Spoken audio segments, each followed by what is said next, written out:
Hello, happy Friday. And happy new year. It feels really good to be sitting in front of a camera again talking, but it is just me talking today and I feel a bit nervous for some reason. Though, do you like my happy new year lamp? Thought that would add a little vibe of sorts. I am so glad that this week is almost over, and maybe that sounds a little ungrateful, but it was intense. I feel like I've been thrown back into work, which in some ways is delightful after a really gorgeous break, but in other ways, I need my weekend. And I can feel myself aging because when I stand up, sometimes my knees hurt. Welcome to your 30s. Today is the 10th of January, and I thought it was probably about time to share my wishes for 2025 and what I learned from 2024. So I have a lovely cappuccino here, my second of this morning, but it is needed. And also, if you don't know about Anthropologie, I highly recommend their very beautiful houseware. My sister gave me these mugs. I have another one 2 years ago for Christmas, and they're my favorite. I have to leave the house in approximately 3 hours, so that gives ample time to share a recap of my 2024.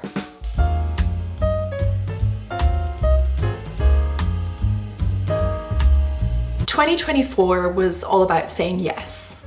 That is the premise of my Lemonage project.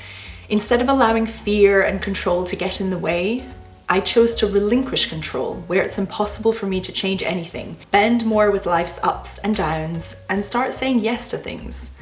The first thing I learned was that most things can be undone. If I change my mind later, then it's okay.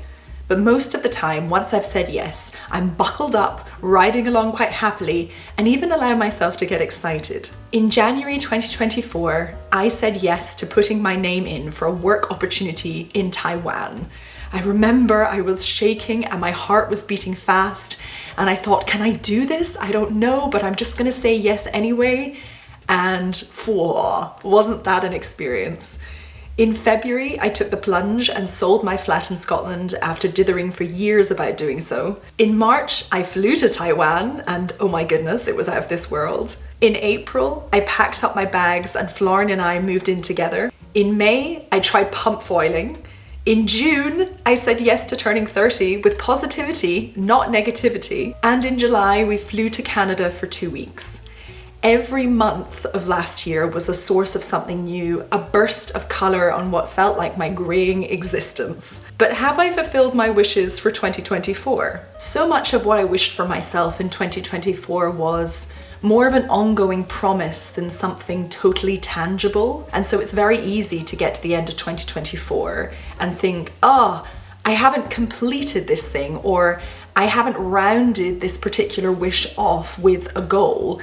Therefore, I failed.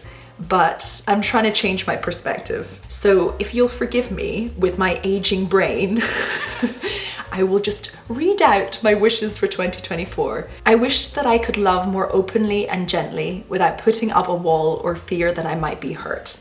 And this is something that is still a challenge for me, but I really think I improved a little bit in 2024. I want to start telling myself it could be awesome, rather than it's going to turn out badly. I hope I find my self-worth. I hope it doesn't take a bonk to the jaw on a ski slope in Stulek that makes me break down in floods of tears to tell me the standard at which I hold myself is not fair. That it is not a standard I'd hold anyone else to and is preventing the growth of love that I could have for myself. This makes me laugh so much because a week ago, Florin and I went to Stulek to do skiing again, and I fell on my bum thrice, and I definitely teared up and I definitely felt useless.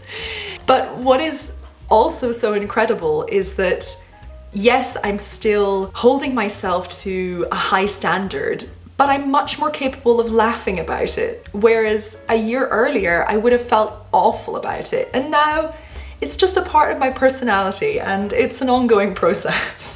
I hope to stop and smell the roses more. In 2023, I was very focused on constantly preparing for the future. What do I want in the future? How do I want to be in the future? That I noticed I stopped focusing on my day-to-day life and the wonderful moments found in the present. I hope to see at least one place in the world that I have not seen, which I did! Taiwan, Canada. It was epic, highly recommend. And I definitely have the bug now to keep traveling, and I'm so blessed to also have the opportunity to go to Japan with work in 2026.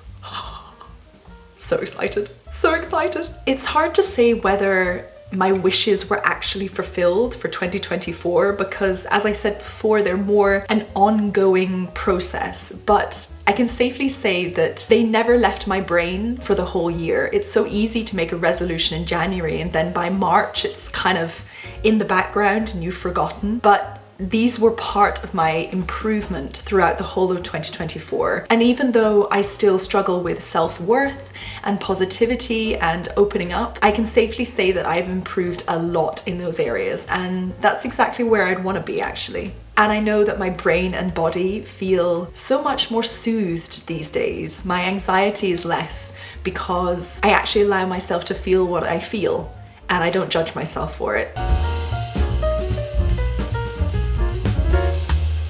I think I'm most proud of the little moments in 2024 rather than anything big. Oh, my foot's gone to sleep. Gosh, I'm such a grandma. Oh no, it's gonna get that, you know, that sore tingling where it just kind of, oh, okay. Wiggling, getting life back into my leg.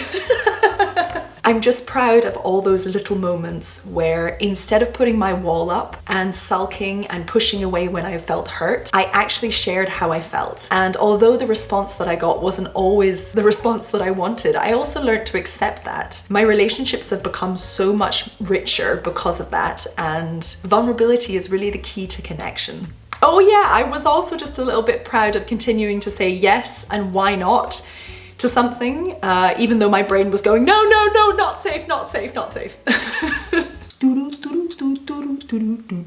2025. So we're now a quarter of the way through the 21st century, which is mind-boggling. I swear the 90s just happened. And for me, who was born in 94, I think it's mad that we even have fully grown adults who were born after 2000. I still feel like the 90s was 10 years ago, honestly.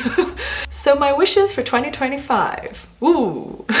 The first one is I'd really love to keep my inner child prospering. I want to stay curious and I want to stay playful. And the second is that I really want to keep focusing on one project and one task or activity at a time. So what I really noticed in the latter half of 2024, more around the Christmas period, is that I feel so much better if I allocate time to a specific task, and that is where I'm focused. So if I'm watching a movie, I watch a movie. If I want to go on my phone, I want to go on my phone. But I don't do the two at the same time. It just made me feel so much more relaxed and so much more fulfilled. I'd also love to keep the joy and positivity more in life. I found in 2024 that my fear and anxiety kind of numbed a lot of the joy that I could have reaped from new experiences. And just like my wish in 2024, I would like to keep saying, hey, what if this experience is great? Rather than, oh my gosh, no, it's gonna be terrible. So I still have a wish from 2024 that's gonna stay in 2025. I would also love to get some actual lighting because this is quite annoying, the changing lighting. I also really want to keep being authentically myself, and that doesn't mean that I stop improving things or bettering myself, but I want to just keep expressing myself freely and showing who I really am. In some ways, I don't have so many new desires for 2025 because a lot of the stuff from 2024 I'm still working on, and I see how much it's enriched my life and made it better. But there are a couple of tangible things. Number one, I would like to learn how to drive, but Austria, please, could you make it more inclusive? I am begging you here. Like, why do I have to go into a classroom for 2 weeks to learn the theory? I cannot do that. I do not have the schedule to be able to facilitate that. It is not possible for me. So because of that, I cannot learn to drive. And I just want to learn how to drive. I'm maybe going to find a loophole though. I'm going to keep searching. And I'd love to be better at skiing. And I'd love to be better at German. and I have a little thought in mind for the last one that might help. So stay tuned. On top of that, if any of you are still around from 2024 and still watching my videos, I want to thank you so much. I am so grateful. Thank you for your comments and thank you for your kind vibes. It honestly gave me motivation at points where I felt really defeated.